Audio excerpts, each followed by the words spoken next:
નમસ્કાર વિદ્યાર્થી મિત્રો, વિરાણી સાહેબ આપ સર્વનું હાર્દિક સ્વાગત કરે છે। આજના લેક્ચરની અંદર આપણે સ્વાધ્યાયનો 10મો દાખલો વિસર્જન જોવાના છીએ।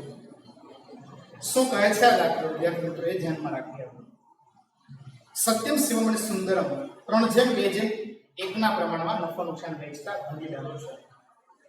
આખી રકમ વિદ્યાર્થી મિત્રો આપણે રીડ કરીશું તો એની પરથી ખબર પડશે સિમ્પલ દાખલો છે જે આમાં તો પાકો સરવૈયું પણ રેડી આપેલું છે, તૈયાર કરેલું છે, એટલે આપણે કોઈ બીજી માહિતી કરવાની જરૂર નથી। શરૂ કરીએ દાખલા। સૌપ્રથમ આપ્યું છે સત્યમ શિવમ અને સુંદરમ ત્રણેયની મૂડી આપી છે, ચાલુ નથી હમ મૂડી છે, મૂડી હોય તો મૂડી ખાતાની જમા શું લખીશું બાકી આગળ લાવ્યા। ચાલો ત્રણેય ભાગીદાર 50,000 50,000 અને 50,000। નેક્સ્ટ આપણને આપ્યું છે સામાન્ય અનામત ત્રણેય ભાગીદારો વચ્ચે શું કરાશે વહેંચાશે ચાલુ ખાતાની અંદર, તો લખીશું સામાન્ય અનામત 3:2:1 ના પ્રમાણમાં 30,000 20,000 અને 10। સામાન્ય અનામત વહેંચી રોકાણ વધઘટ ભંડોળ અને પ્રોવિડન્ટ ફંડ બે વસ્તુ આવી છે એટલે આપણે લખીશું માલ મિલકત નિકાલ ખાતાની જમાદારી, લખીશું રોકાણ વધઘટ ભંડોળ અને પ્રોવિડન્ટ ફંડ। ચાલો રોકાણ વધઘટ ભંડોળ કેટલું છે 50,000, પ્રોવિડન્ટ ફંડ કેટલું છે સાહેબ 1 લાખ રૂપિયા, ટોટલ કેટલા રૂપિયા થયા 1,50,000। હજી કઈ લખ્યું છે આપણને લેણદાર, અહીંયા લખી દો ભેગું તો વાંધો નથી લેણદાર। હજી એક સામેની સાઈડ પર છે તમે જો દેવાદારમાંથી બાદ છે અલખા ઇનામ એ પણ અનામત છે એટલે અહીંયા અલખા કેટલા રૂપિયાનું છે લેણદારનો 2 લાખ રૂપિયા, અલખા દેવાદારનો છે સાહેબ 5,000 બાર લખી શકાય 2 લાખ।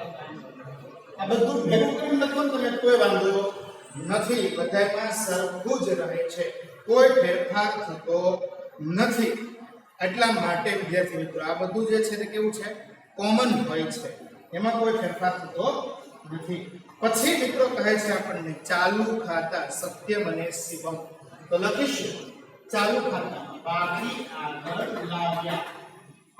ચાલો સત્યમના ખાનામાં કેટલા લખીશ 5,000, શિવમના ખાનામાં કેટલા લખીશ 10, સુંદરમનો ચાલુ ખાતું કોઈ આપ્યું નથી।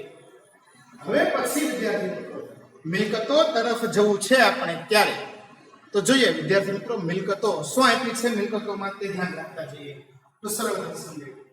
તો જોઈએ સૌપ્રથમ જમીન મકાન આનું શું બદલાય માલ મિલકત નિકાલ ખાતે ઉધાર તે કોની ખાતે જમા કરીશું માલ મિલકત નિકાલ ખાતે ઉધાર કરી દઈએ છે, પછી જે તે મિલકતો ખાતે જમા કરવામાં આવે છે। ચાલો તો લખીએ અહીંયા માલ મિલકત નિકાલ ખાતાને ઉધાર કરીશું, શું લખીશું જમીન મકાન ખાતે ઉધાર કેટલા રૂપિયા છે 2.5 લાખ રૂપિયા, મશીનરી 1,50,000, રોકાણ 1 લાખ રૂપિયા, પેટર્ન 5,000 રૂપિયા, પાઘડી 25,000, દેવાદારો હવે ખાસ સાંભળો દેવાદારો કેટલા લખું 30,000 લખું કે 25,000? દેવાદાર લીગલી કેટલાના છે 30,000। તો અનામત હતું ને આપણું સાહેબ અનામત દરખાસ્ત નહોતું અનામત સ્ટોક કેટલા રૂપિયાનું છે 15,000। બધી જ બાબતોનો સરવાળો કરીશું તો કેટલા રૂપિયા આવે છે 5,75,000, કેટલા રૂપિયા છે 5,75,000। પછી છે રોકડ બાકી આગળ લાવ્યા। ચાલો બાકી આગળ લાવ્યા કેટલા રૂપિયાની રોકડ હતી આપણી પાસે 5,000 રૂપિયા। હવે આપણે શું કરીશું હવાલા નંબર 1 જમીન મકાન 4 લાખ, મશીનરી 1 લાખ, રોકાણો 50,000 અને સ્ટોક 5,000 માં વેચો. ચાલો વેચો. રોકડ આવે તો ઉધાર ને વેચો તો જાય તો જમા. એટલે લખીશું રોકડ ખાતે. આ તમારી જાણકારી માટે વિદ્યાર્થી મિત્રો લખીએ છે. જમીન મકાન કેટલા રૂપિયાનું છે? 4 લાખ રૂપિયા. મશીનરી કેટલી છે? 1 લાખ રૂપિયા. રોકાણો કેટલા છે? 50,000 રૂપિયા. સ્ટોક કેટલો છે? 5,000 રૂપિયા. એક કરું સમજો. જમીન મકાન આવી ગયું, મશીનરી આવી ગયું, રોકાણ આવી ગયું, સ્ટોક આવી ગયું.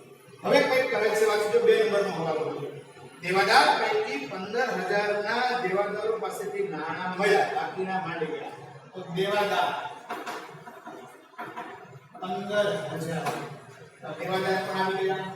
હવે આપણે આનો સરવાળો કરીશું તો કેટલા રૂપિયા આવશે? 5,70,000. રોકડ ખાતાના કઈ બાજુ પર? ઉધાર બાજુ પર. શું લખીશું? માલ મિલકત નિકાલ. આ બધું જ પાછું લખવાનું. જમીન કેટલા રૂપિયાની હતી? જમીન 4 લાખ રૂપિયા. મશીનરી કેટલા રૂપિયાની હતી? 1 લાખ રૂપિયાની મશીનરી. રોકાણો કેટલા રૂપિયાના હતા? 50,000 રૂપિયાના રોકાણો. સ્ટોક કેટલો હતો? 5,000 રૂપિયા. દેવાદાર કેટલા હતા? 15,000 રૂપિયા. ટોટલ કેટલા રૂપિયા મળ્યા? 5,70,000. હવાલા નંબર 3 તરફ જાગવું છે.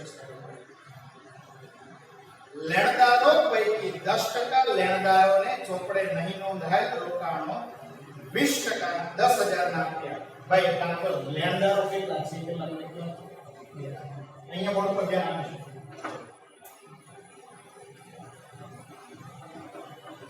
લેણદારો કેટલા છે? 2 લાખ. એના 10% 20%. બાકીના કેટલા રૂપિયા? 1,20,000 થાય કે ન થાય? 10% ના. હવે વાંચો સાહેબ હવાલો બીજો. લેણદારો પૈકી 10% લેણદારોને ચોપડે નહીં નોંધાયેલ રોકાણ 10,000 ના આપ્યા. આ લોકોને 10,000 ના રોકાણ. અને હવે વાંચો બાકીની રોકડ અને બાકીની રોકડ સરસ વાત કરે છે. આપ્યા તો 20,000 જ છે. બાકીની રોકડ ચૂકવી છે 10,000 ના શું આપ્યા? રોકાણ. ચોપડે નોંધાયેલા હતા નહીં. પેટરે ખાતી આના ટોટલ જે આપણી પાસે 10,000 રોકાણ આવ્યું, 10,000 ની માહિતી રોકાણ આવ્યું. ખાસ સમજવા જેવું છે. ફરીથી એકવાર લઈ રહ્યા છીએ. કુલ લેણદારોમાંથી 10% લેણદારોને 10,000 ના રોકાણો આપ્યા જે ચોપડે નોંધાયેલા નથી. તો આપણે બરોબર જ આપી દીધા છે. 10,000 ને પતી ગયા અને બાકીનાને 10,000 રોકડ આપી. બાકીના રોકડ આપી. અને હવે જે કહે છે અને બાકીના લેણદારોને કેટલા છે? 1,80,000 ને 10% વટાવે રકમ ચૂકવી. તો આના 10% કરો એટલે કેટલા થઈ જશે? 1,62,000 રોકડ ચૂકવી. તો ટોટલ રોકડ કેટલી ચૂકવાણી? લેણદારોને ટોટલ રોકડ કેટલી ચૂકવાણી વિદ્યાર્થી? 1,62,000 પ્લસ 10,000 તો કેટલી ચૂકવાણી? 1,72,000 રૂપિયા રોકડ જે છે તે ચૂકવાઈ રહી છે. તો અહીંયા શું લખીશું? રોકડ ખાતે. આ બધા શું લખીશું? લેણદાર કેટલા રૂપિયાની? 1,72,000. અહીંયા શું લખીશું? માલ મિલકત નિકાલ ખાતે. લેણદાર 1,72,000. ઓલા રોકાણો છે ને તો બરાબર જ મેટર પતી ગયો છે. એની હારે આપણે કોઈ લેવા દેવા નથી. એટલે એ જેમ છે એમને એમ જ ચલાવવો. એને કોઈ ફેરફાર કરવાની જરૂર નથી. એટલે રોકાણો જેમ છે એમ જ ચાલવું. પછીની વાત કરીએ. ચોપડે નહીં નોંધાયેલ અરિહંત સ્ટેશનરી 6,000 સ્ટેશનરીના ચૂકવવા પડ્યા. આમ શું થશે? માલ મિલકત નિકાલ ખાતે ઉધાર તે રોકડ ખાતે જમા. રોકડ જાય તો જમા. સ્ટેશનરી ખાતે 6,000 રૂપિયા. નેક્સ્ટ વાંચો સાહેબ. પાઘડી અને પેટન્ટની કોઈ રકમ ઉપર જતી નથી. પાઘડી અને પેટન્ટની કોઈ રકમ ઉપર જતી નથી. પૂર્ણ થઈ ગયું. વિસર્જન શિવમને વિસર્જનની કામગીરી કરવા બદલ રૂપિયા 15,000 મહેનતાણું આપવાનું નક્કી કર્યું. આપણે કેટલી રૂપિયા મહેનતાણું આપવું પડશે? 15,000. ખરેખર વિસર્જન ખર્ચ રૂપિયા 6,000 કંપનીએ ચૂકવ્યો. તો ચાલો એક પછી વાત છે એ પહેલા હજી એક વાત સમજો. લેણદારો આવી પરંતુ પ્રોવિડન્ટ ફંડ પીએફ છે તે કર્મચારીઓ વચ્ચે આપણે શું કરવું પડશે? આપવું પડશે. રોકડ જશે તો અહીંયા લખવું પડશે પ્રોવિડન્ટ. કેટલા રૂપિયાનું પ્રોવિડન્ટ ફંડ છે? 1 લાખ. અહીંયા પણ લખવું પડશે હો પ્રોવિડન્ટ.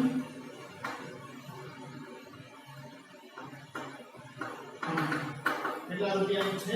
1 લાખ. તો આ દરખાસ્ત અનામતનો હપ્તા વહીવટ કરવાની જરૂર નથી. રોકાણ પત્રક અનામતને પણ કોઈ વહીવટ કરવાની જરૂર નથી. હવે હજુ એક વાત છે જે છે વિસર્જન ખર્ચની જવાબદારી. એને આપણે પછી જોઈએ કે આનું ટોટલ કેટલા થાય છે? 1 લાખ ને 2 લાખ 78,000. કેટલા થાય છે? 2,78,000 રોકડ જાય છે. હવે વાંચો સાહેબ. શિવમને વિસર્જનની કામગીરી બદલ રૂપિયા 15,000 મહેનતાણું આપવાનું નક્કી કર્યું છે. ચાલો તો શું લખીશું?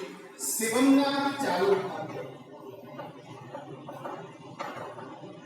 કેટલા રૂપિયા આપવાનું નક્કી કર્યું છે સાહેબ? 15,000 રૂપિયા. મેં લખીશ માલ મિલકત નિકાલ ખાતે શિવમના ખાતામાં 15,000 લખવાનું. વિસર્જન ખર્ચની જવાબદારી. એટલે તેની ખરેખર જે થયો આપણે કેટલા નક્કી કર્યા છે? 15,000. હવે જો વધારે થયું હોત તો શિવને જ આપવા પડે. આપણે કેટલા નક્કી કર્યું છે? 15,000. વધારે થાય તો એને નાખવાના અને ઘટે તો એને. હવે સમજો કે આમાં લખ્યું છે 6,000 જ ખર્ચો છે તો 9,000 એને. હવે એ જગ્યાએ જો 30,000 નો ખર્ચ થયો હોય તો 15,000 શિવને નાખવા પડે. કારણ કે એ જવાબદારી કોની હતી? શિવમની હતી. આ સાથે વિદ્યાર્થી મિત્રો બધું જ આપણે અહીંયા છે કે શું થયું? પૂર્ણ થઈ ગયું છે. હવે આપણે આ સરવાળા પેકિંગ કરીએ છીએ સાહેબ. ક્લોઝ કરીએ. મિલકત બાજુનો સરવાળો જમા બાજુનો સરવાળો બની જાય છે. થાય છે 9,25,000. અહીં લખીશું 9,25,000. ચાલો આ બધું વસ્તુ ત્રણેય બાદ કરો. 9,25,000 માંથી ત્રણેય વસ્તુ બાદ કરીએ તો કેટલું આવે છે? 57,000.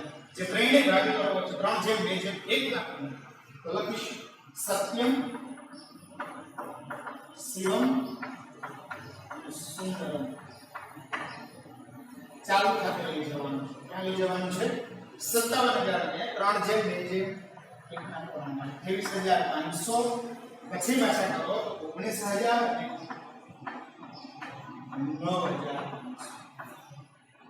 પછી એને ક્યાં લઈ જઈએ છીએ આપણે? ચાલુ ખાતે. એને શું લખીશું? માલ મિલકત નિકાલ. ચાલો કેટલા છે? 23,500. 19,000 અને 9,500. ચાલો પેકિંગ કરીએ તો 19,500 સુંદર 20, 30, 40, 50, 60,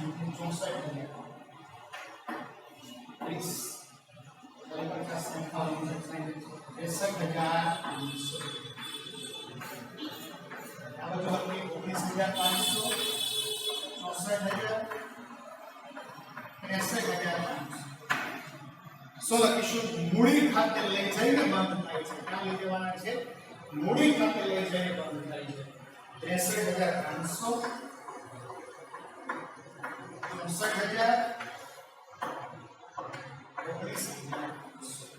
ત્રણેયના સરવાળા કરી દીધા. હવે આપણે લઈ જઈએ છીએ જમા બાજુ. શું લખીશું? ચાલુ ખાતે. કોને ખાતે? ચાલુ ખાતે. ચાલો સત્યમના કેટલા છે? 63,500. પછી શિવમના કેટલા છે વિદ્યાર્થી મિત્રો? 64,000. અને સુંદરમના 19,500.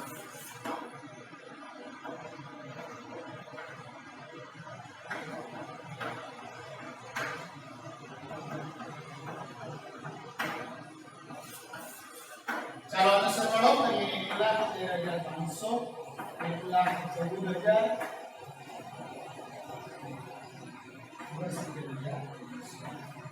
હવે અહીંયા શું લખવું પડશે રોકડ ખાતે કોની ખાતે રોકડ ખાતે અહીંયા લખીશું આપણે શું લખીશું મૂડી ખાતે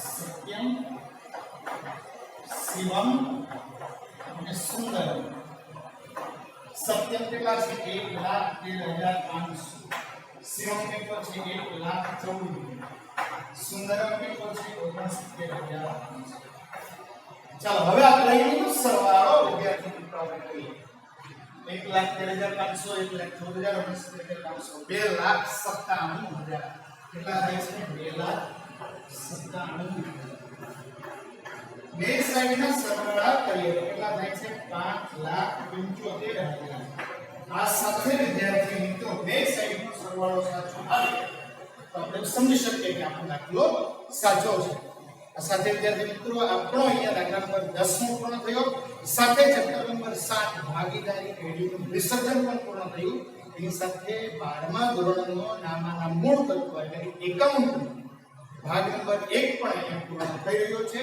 દરેક વિદ્યાર્થીઓ દાખલાઓની પ્રેક્ટિસ કરશો સાથે આવા ઉદાહરણમાં પણ દાખલાઓ છે એની જે આમનોંધો છે આ રીતના વહીવટની વાત છે તે પણ યાદ રાખશે અને સાથે ખાસ વિસર્જનને લગતી માલ મિલકત નિકાલને લગતી જે આમનોંધો છે તેને યાદ રાખવાનો પ્રયાસ કરશે બીજી એક બાબત વિદ્યાર્થીઓ આ ચેપ્ટરમાંથી થિયરીની સાથે ખરા ખોટા પણ પૂછાય છે દરેક વિદ્યાર્થી મિત્રો થિયરી સાથે ખરા ખોટા પણ કરવાનો પ્રયાસ કરશે એટલે કે થિયરી પર વધારે ફોકસ કરશે તો ઝડપથી આવડી જશે સાથે અહીંયા આજના લેક્ચરને પૂર્ણ કરીએ અને સાથે વિદ્યાર્થી મિત્રો પ્રેક્ટિસ ખૂબ વધારશો તો આપણે કહીએ કે કોઈ જગ્યાએ કોઈ પ્રોબ્લેમ રહેવાનો નથી.